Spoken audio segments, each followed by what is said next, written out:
I think I did this video several days ago for the Academy, but apparently when I was doing this, apparently I couldn't hear myself. For some reason, the audio effect wasn't working and had a lot to do with I guess, a lot of the bad weather that we got here down in that town, down in Indiana. So yeah, it just apparently just the weather just messed up the whole audio and sounding effect on my on my end. So apologize about that. But anyways, I'm gonna do this once again for the Academy Awards, so the nominees. So we're not gonna go through every category. We're just gonna go through the main important ones. So original, adapted screenplay, visual effects, casting, best director, and of course best actor, actresses, and all these different other categories. So not no international feature films or documentaries. I didn't see all of those, so we're not gonna go through all of that.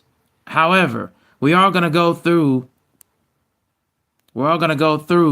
the other and rest of the categories. So while in that being said, and then we're also at the end of the video, we're gonna do like I do every year, rank the best picture nominees from worst to best. The only one I did not get a chance to do at this time doing these predictions was the pandemic years, which is back in like 2020. So that was the only year that I didn't get a chance to do that. Now, anyways, let's get to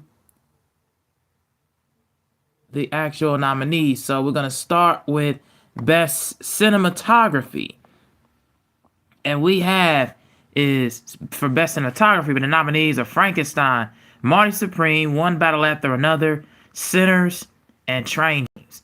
I think all these nominees for cinematography are really interesting and really cool to really look at. So for my prediction for best cinematography, I'm gonna go with I'm gonna go with probably One Battle After Another. I think the cinematography in there was pretty eventful, a lot more scope, a lot more in depth, more behind the matter. I feel like Paul Thomas Anderson and his crew were pretty much there all the way around, like from beginning to end, start to finish. I really feel like they had more going on with it itself. So that was a big deal in my opinion. I really feel like the technical side and just the overall cinematography, like from some outward looking in the beginning, then it felt like it was just attention grabbing. It really felt like they was there. You was there on screen while they was shooting it. So I really feel like that was there.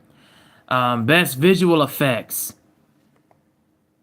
we have is Sinners, The Lost Bus, Jurassic World Rebirth, F1, and Avatar Fire and Ash. Okay, this is probably the most easiest prediction of this category. This is easily going to go to Avatar Fire and Ash. The absolute color design and the absolute pragmatic scope and size, and also the camera angles, like the look of the actual like underwater creatures and the land creatures and how they kind of look. James Cameron took so much time, and like he said, like he usually takes like 3 to 5 years, or even not, if not longer, for these installment franchises, more than a decade, just to try to get everything right and together. So this is easily the War Goes to Fire and Ash. I mean, the visuals were absolutely stunning, mesmerizing. Despite my integral comments when I made my review towards the film, I feel like the visuals is what we love about these movies, and it really captures the feeling of you actually being inside of the world of Pandora. Like the look of the Pandora, the absolute like uh visual effects of these actual like creatures, like from the Navi, then of course from the Sully family, like all of the look and design and set pieces was just absolute, and the visuals was really, really outstanding. So this will really go to that one for the category. The only runner-up I would say that should be in this category, and for one reason, I don't understand how in the world Jurassic World Reboot is up in this category for visuals, because the visuals in that film were absolute garbage. I don't understand how that's even in this category. But this is easily going to Fire and Ash. That's not even a absolute thought for me. Like I don't even have to go into detail about any of the other categories.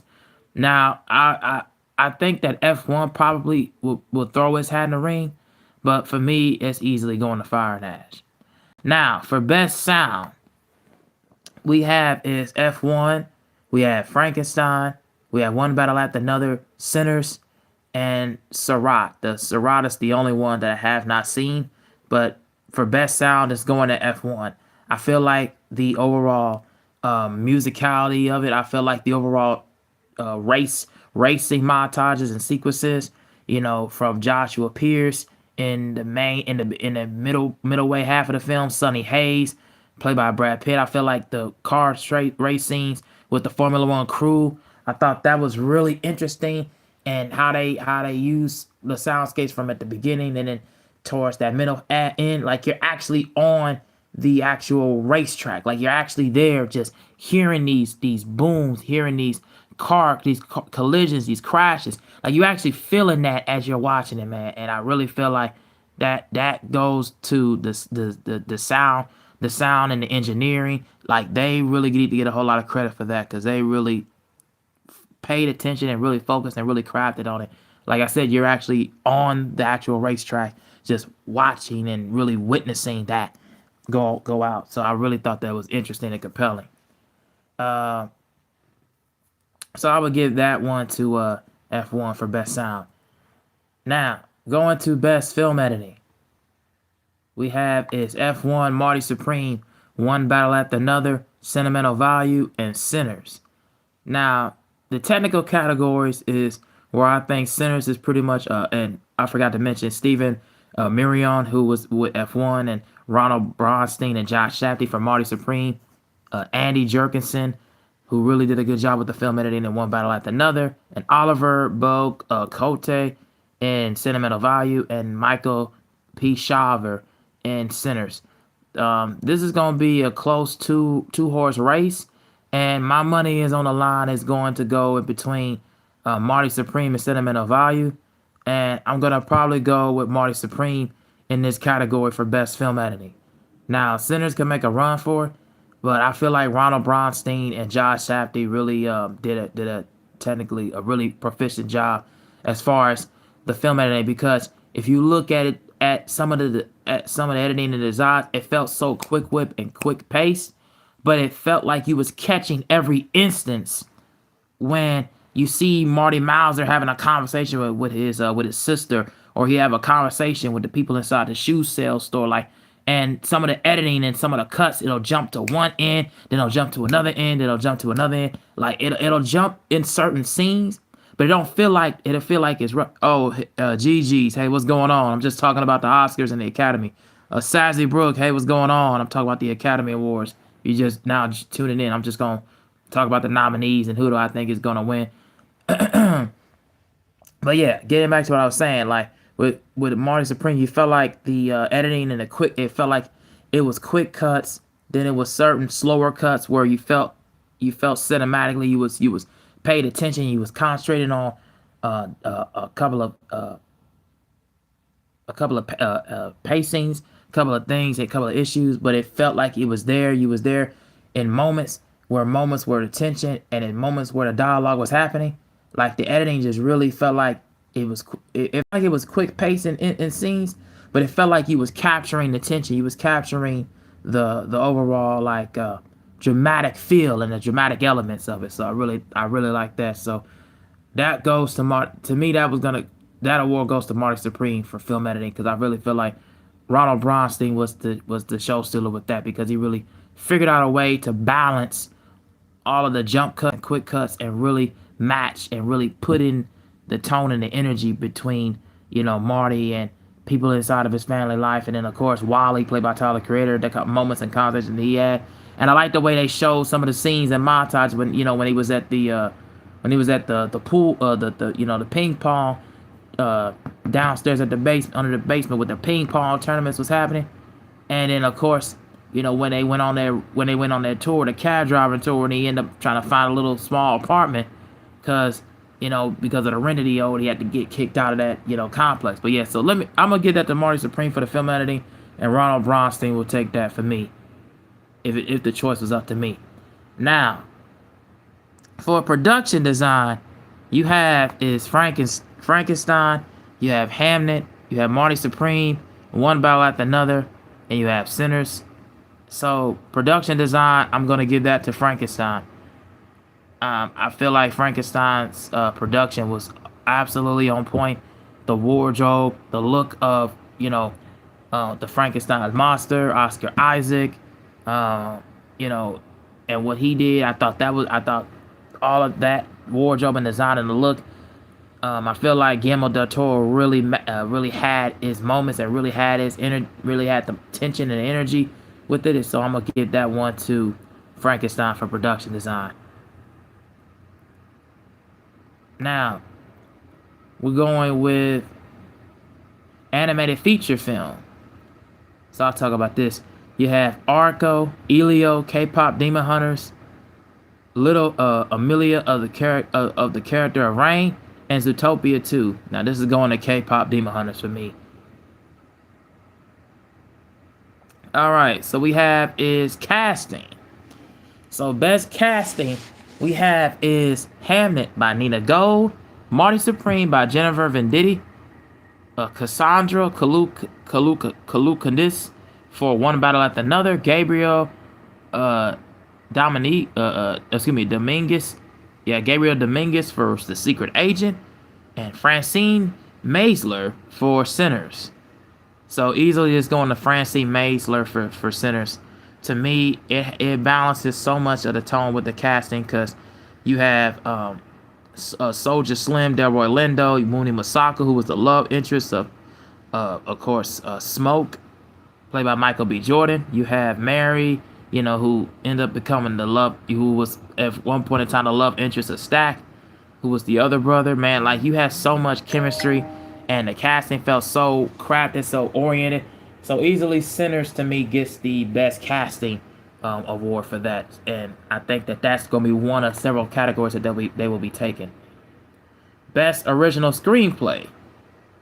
You have is Robert Kaplow for Blue Moon. It Was Just an Accident by Jafar Panahi, Marty Supreme, Ronald Bronstein and Josh Shabty, Joachim Trier, and Eskil Vogt for Sentimental Value, and Ryan Coogler for Sinners. And of course, for original screenplay, this is going to Sinners for me. This is going to Ryan Coogler. I feel like the screenplay for this felt very natural, very organic, and again, you felt so much about his period tale piece of blues music and his portrayal of blues music in the early 1930s that him and his father and it was surrounded by him and his family. So this is based on actually true events that was going on in original events. So I feel like the screenplay really it favors him and really encapsulates it, really ensembles him into that award. So I'm gonna give it Tennyson and Ryan Coogler for that because I really feel like he out of all these categories, it felt like out of all these categories,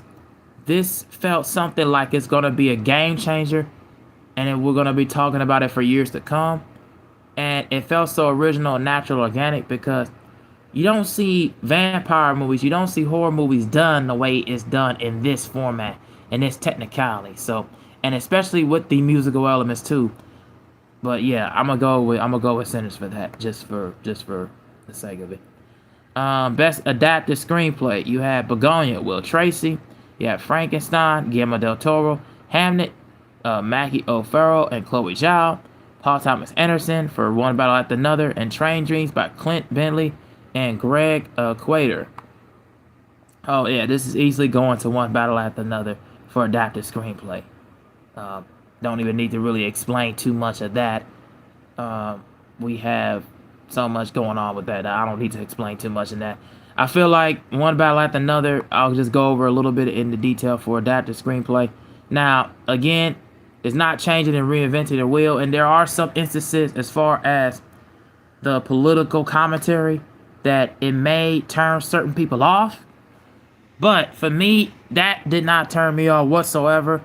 And I feel like the as far as the whimsical, more outlandish and more outgoing feeling, and the political social commentary really adds to the benefit of the quality of where the film was going, and it tackles those things in such a way where it feels raw, and it feels so uncut and ungemmed and uncut gem and unfiltered, and it really feels like you're actually embracing this world of what was going on with the French 75 and also what was going on with this militarized, radicalized government that we got right now. So I feel like that is the easier choice and the safer choice and the bet to go get it. And the following up would probably be Hamnet, and it'll probably be Begonia right after, and then Train Dreams and Frankenstein will be right after that in the fourth or fifth spot. So give me one battle after another, and Paul Thomas Anderson for that one. Best original score you have is Begonia, Jerskin Fendrix. You have Alexandra Desplet for Frankenstein.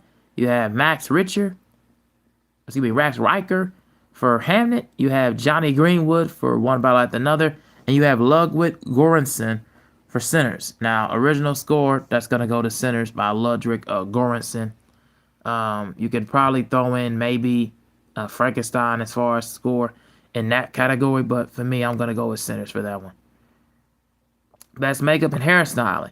You have Frankenstein, Kuyako.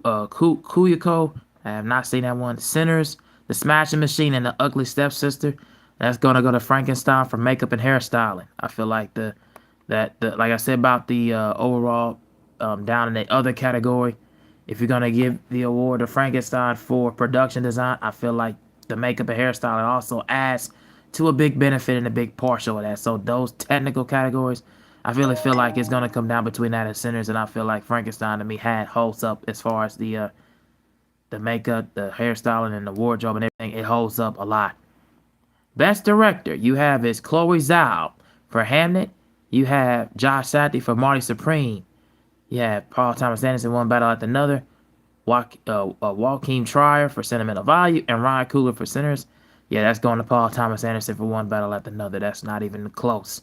Sinners of Ryan Coogler, I love what he did as far as the original screenplay, and also the musicality and also the storytelling was brilliantly done. But I feel like to me, he could have gotten an award the last couple times for not only Creed, but in my opinion, Fruitvale Station. I feel like horror films in this case are not going to get as much, and proven throughout time and history for direction. This is too much of a strong category for him to get in there. And if we get in there and try to win, it would be surprising or pull off an upset. I would be a little surprised, but I think One Battle After Another, Paul Thomas Anderson will be able to get it here. Best Supporting Actor. You got Pacino del Toro, Jacob Elordi, Delroy Lindo, Sean Penn, and Stellan Skarsgård. This is going to Sean Penn. Now, Sean Penn has not been campaigning as much as he did before, but when he did what he was, and mainly was the people that was really speaking on it as just now seeing it for the first and second time going around. But Sean Penn, to me, as Colonel Stephen Lockjaw, deserves that performance because you feel the gripping and the tension of what he really wants to find out the truth about his family, and about, of course, what happened with what happened with the affair and everything. He wants to find out if Willa Ferguson in the film is actually his daughter, and he goes through great lengths and great things to try to find out the truth. Man, it is unbelievable. So yeah, I think Sean Penn, his mannerisms, just the overall rawness, the feeling and the looks, it just really felt like he puts it together. Now, Stellan Skarsgård could really bring an overall feeling like it could be his award to really for the taking, but to me, I think Sean Penn has the running for it, and I think he deserves to get it. That's just how I feel about it. Now, we have is the Best Actress. We have Jessie Buckley in Hamnet, Rose Byrne in If I Had Legs I'd Kick You, Kate Hudson in Song Sung Blue. Very good movie, very underrated movie. Did not get a lot of love for some people, but Renee Reinsve for Sentimental Value, and Emma Stone for Begonia. That is going to Jessie Buckley for Hamnet.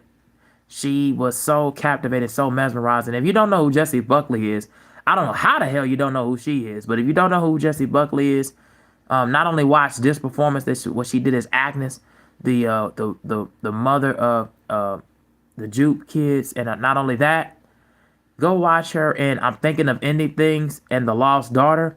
And even before that, if you want to really watch something else of hers, I forget this one movie. It came out in 2023, and I cannot remember the name of it. But Go and watch that if you want to know more about her. She really knocks it out the park in that one. But yeah, Jessie Buckley in Hamnet, she deserves this award, and I think she's gonna get it without a shadow of a doubt. This is gonna be the easier choice. The runner-up to me is probably gonna be Rose Byrne for If I Had Legs I Kick You, but that is Jessie Buckley's award for the taking. That's pretty much the most easiest category out of here. We have as best actor. We have Timothy Chalamet for Monty Supreme, Leonardo DiCaprio for One Battle After Another, Ethan Hawke for Blue Moon, Michael B. Jordan for Sinners, Wagner Moore for The Secret Agent. Now, first off, let me just say this. I don't know how in the world Ethan Hawke is even in this category because I end up watching Blue Moon and I didn't do a review on it, but man, is that film overrated as hell. That film is so overrated. It's so overblown. It's a simple telling of, you know, uh, yet another one of these period piece political drama pieces that I've already seen before.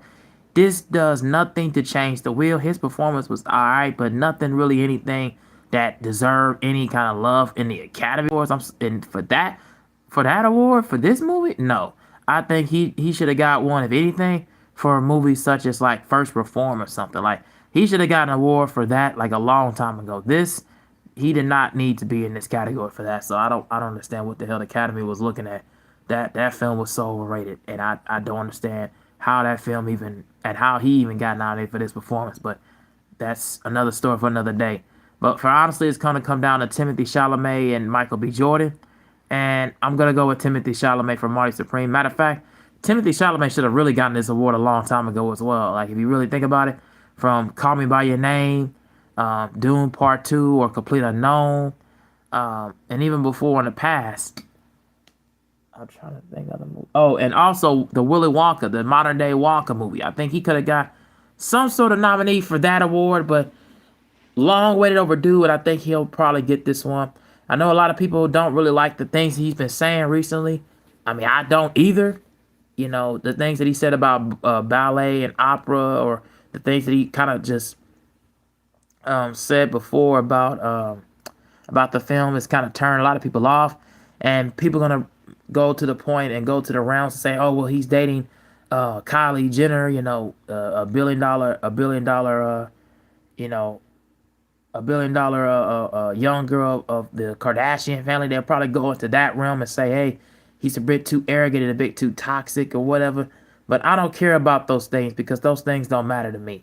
You know, those things do not matter to me. It's mainly about the performances. It's mainly about the actual progression in the film itself. And I really feel like he definitely plays that narcissistic, compulsive liar character, but finds a way to dream big and accomplish his goals and dreams, despite anybody who's not going to be on the same level. So I'm gonna give it to him.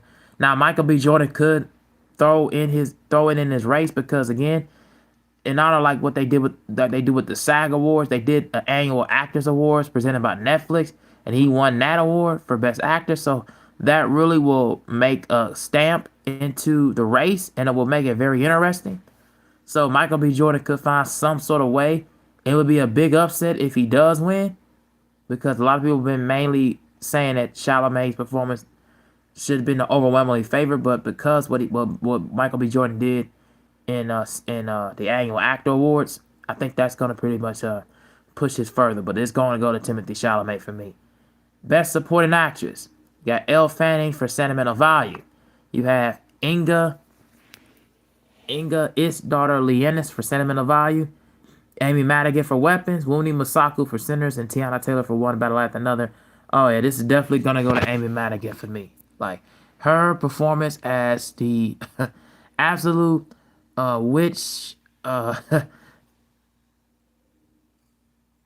her performance to me as the, you know, doing like sort of like witchcrafting, voodoo magic and voodoo spells and witchcrafting, man, in this movie, in this Weapons movie, was really, really sensational. I mean, she was evil, wicked, and corrupted as all get out, man. And definitely puts a light and shines a light on all these performances to me that really stands out. So that is overall my pick for the Best Supporting Actress. Now, let's get to the last category, and this is the one I'll be doing the ranking. For nominees for Best Picture, Begonia, F1, Frankenstein, Hamnet, Marty Supreme, One Battle After Another, The Secret Agent, Sentimental Value, Sinners, and Train Dreams. Now, the top two is gonna come down to One Battle After Another and Sinners, and I think One Battle After Another is gonna take it for Best Picture. I really feel like it's a 76% favorite, votes by online critics and online sources. Uh, and I think IMDb and a few others have predicted that One Battle After Another is probably going to take this home in this award. And plus, it's been winning in a lot of different other areas, a lot of different award shows from the Golden Globes, BAFTA, and the list goes on and on and on. So I really feel like I don't think it's the only thing I would say Sinners will probably have a little bit going for it was the SAG Awards, and I believe the Annual Actor Awards, where it did win for Best Casting. So it will probably throw its hat in the ring in the category for that.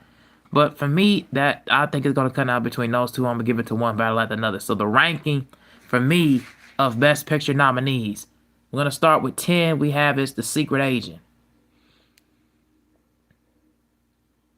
Number 9 we have is F1. Number 8 we have is Frankenstein. Number 7 nominee for ranking for Best Picture we have is